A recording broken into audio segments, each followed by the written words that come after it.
Hey, what's up, good people? It's Rob Lee here. I'm going to put out a video today. I'm going to be doing a whole bunch of videos in the next couple of days, maybe 7, 8, 10 videos, and I'm going to have to take a break. I'm going to have to do some work on my sites because that's what's important to me. I have to continue doing the work with my father. I want you to look at Australia.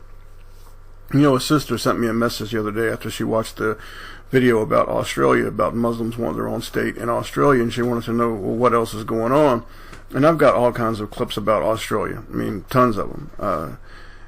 So I figured, well, I'll go through my archives and I'll get out a couple and I'll show you what's been going on in Australia and what continues to go on in Australia from Perth, Melbourne, Sydney. It does not matter. Lebanese, Sudanese, and Somalians have taken over the cities. They have formed gangs. They run around like wild packs of hyenas. And we know what's happened to Europe, South Africa, Scandinavia, and we see what's happened to Canada. And I want you, Americans, to see that this is worked its way over to you now. We are next. As you watch the video of these gangs destroying these stores, you see this is just sheer destruction. Sheer destruction for no reason other than to destroy. Of course they're thieves, but they're going to destroy just because they want to destroy. This is what the flood does. This is what evil does. And this is everywhere, man. You see, we are engulfed now. We are encompassed. We are surrounded. Just as the Almighty Father said that Jacob would be. You will be surrounded. America, this is here on your shores. I'm not telling you to go grab a gun. I'm not telling you to do anything foolish. I'm simply telling you to get yourself prepared spiritually and to get yourself prepared physically. If you will prepare yourself spiritually, your Father will prepare you physically however He deems necessary. This is reality. Let's look at some other videos. And this is in Australia. Then ask yourself, how did all these people get to Australia? Thousands and thousands of miles away. What are they doing in Australia? Because they were brought there as part of the flood. They were brought there as part of the flood, and we know who did it, don't we? Don't we know? Take care. God bless. Good evening. The owner of an Elstonwick jewellery shop has had a gun held to his head in a terrifying hold-up. His two female colleagues were forced under desks as the masked thugs smashed open cabinets, stole jewellery and fled. Crime reporter Alexis Dash. In the middle of a quiet day, a masked thug storms the jewellery shop office and points a handgun to the owner's head. He's ordering him to open the safe while the gun is pushed into his neck. Two female workers are terrified. Obeying the gunman's orders, they crouch on the ground under the desks. While one offender is terrorising staff in the back office, three others storm the shop. They jump glass cabinets and use hammers to smash open displays. In a matter of moments, they steal tray after tray of diamond rings, gold chains and bracelets, all up more than $150,000 worth of stock. One of the crooks panics and yells, "Let's go," and finally the terrifying ordeal is over. Males described as Sudanese in appearance, covered in their face. The father of two held at gunpoint has owned H&H Jewellery on Glen Huntly Road for 18 years. Left him pretty shaken and terrified. While detectives scoured the crime scene and seized CCTV footage, they received a lead just 2.5 kilometres away. The getaway car met with a second car in Gardenia Road in Gardenvale after committing the robbery. All we know is they've met up with another group and then they've taken off in different directions. As the heist came to an end, one of the women came to her knees and slid the office door closed, while the other found her phone and called 000. A harrowing ordeal as police hunt the gang responsible. Live now to Alexis Station, Elstonwick. And Lexi, do police have any leads? Good evening to you, Brett. Well, look, the strongest leads police have is, of course, the security footage from the shop, but they've also got descriptions of two cars they believe were responsible. The first was the waiting getaway car that was parked in Orong Road here, just off Glen Huntly Road. Now, that's believed to be a black sedan, similar to a Holden Commodore, and it didn't have any number plates on at the time.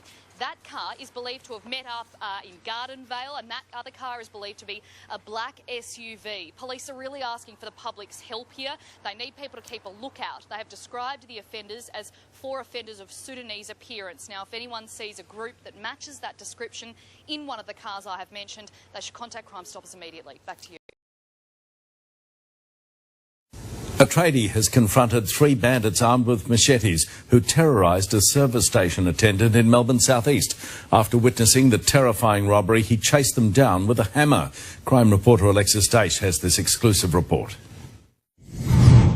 Wildly smashing the 7-Eleven doors with a knife, the attendant is inside alone. An accomplice with a machete joins in, hacking at the doors and keeping watch while a third, also armed with a machete, attacks the glass as well. They start kicking and pushing, shattering the entrance while trying to force it open.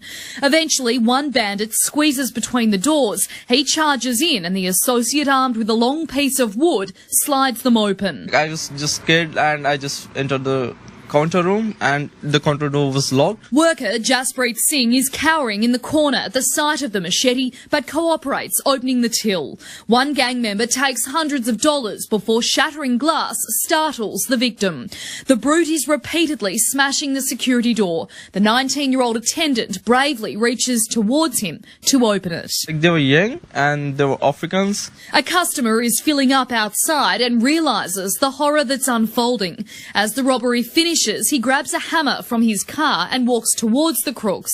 He appears to call out to them. Then the Good Samaritan starts chasing them, pursuing the violent offenders behind the shop. The victim says the trio fled on foot, running through a primary school behind the service station. Police are now investigating whether the same thugs are responsible for similar robberies overnight in Kew, Glen Waverley and Chadstone. The customer, who regularly buys coffee and fuel there, was on his way to work around 4 this morning. He stayed with Jaspreet before police arrived, helping to pick up packets of cigarettes that the gang left behind. He was a nice guy and he tried to save me. Alexis Daish, 9 News. The bloodiest was in the Victorian capital, where tensions between 2 rival gangs exploded during a popular community festival, and innocent members of the public were caught in the middle. But as Matt Gallant reports, the bitter feud is far from over, with both sides threatening there is more violence to come. It's the moment violence erupted in the heart of Melbourne as 2 rival gangs clashed. Streets filled with chaos. My wife, she's just distraught. And I said, just stay behind here. You know, you can't really run anywhere. There's too many of them. No one was safe. Diners were caught in the crossfire. One innocent bystander was hit in the head with a metal chair. The screaming, that was really terrifying. As the fight continued, people were forced to seek refuge inside bars and restaurants. This is insane. Police arrived to reclaim the streets, but it was too late and they were outnumbered. The sort of behaviour last night, as I said, will not be tolerated, and we'll be cracking down hard on this particular group. Russell Mullery captured the carnage on his mobile phone. I was scared, thinking, what's going to happen? Does anyone have any weapons? Is anyone going to get seriously hurt? Police arrested 4 men. One was allegedly armed with a taser, but countless escaped. One man was taken to hospital with serious head injuries. During the brawl, which lasted around 20 minutes, a young man with a megaphone was inciting more violence, saying things like, "We warned you, and this isn't over." You can clearly tell that it was a very well-planned event. That fear they promote, that's what would put chills in anybody's up their spine. Restaurants were forced to shut their doors for hours as police locked down the area. I was very, very scared. Even police came. Police advised us, if you can shut the door, because there are some people, they are fighting and they are going shop inside and they are robbing. The fight was promoted on social media as part of an ongoing feud between rival gangs called Apex and Islander 23. If that's the future, God help us, I tell you, that's very scary. I've never seen anything like it in my life. Reporter Jess Dietrich is at Punch Bowl. Jess, teachers are speaking out about this. Yeah, that's right. Now, News Corp has obtained a number of complaints from former teachers at Punch Bowl Public School. One woman in particular claims it all got too much for her. She had to quit her job. The final straw being receiving death threats against her family from her Year 5 and 6 students, some of them threatening to behead her. Now, prior to that, she claims she'd made a number of complaints back in 2014 about some of the behaviour in her classroom. She claims she was abused when she stopped a number of students from flying a Syrian flag in the classroom. She was pushed into a corner by some students who then began marching around her chanting the Quran. And she says there was constant talk of family members fighting in the war in Syria, and that certain students would just walk out midway through a lesson to go and say their prayers. Now, according to News Corp, at least 3 former teachers here had to receive counselling or stress leave or even compensation. Now, what is worrying, Nat, is that because this was a few years ago, those students have probably then graduated onto the school down the road, Punchbowl Boys High, where we understand that the former principal there was kicked out after refusing to allow the Education Department to run a counter-extremism program there targeting students at risk of radicalisation. Nat. Thank you, Jess.